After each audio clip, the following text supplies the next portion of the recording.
Hello guys, Yağmur Yüksel was proposed by Barış Baktaş and Barış Baktaş was also very happy because Yağmur has accepted the proposal.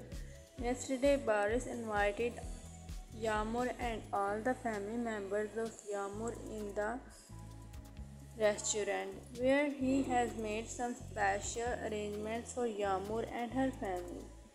After seeing all these arrangements, Yağmur was really happy and she was delighted because Baris has done a very remarkable thing for her.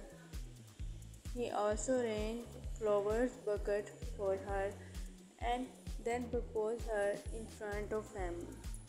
So Yağmur was really happy due to all this and she was very delighted.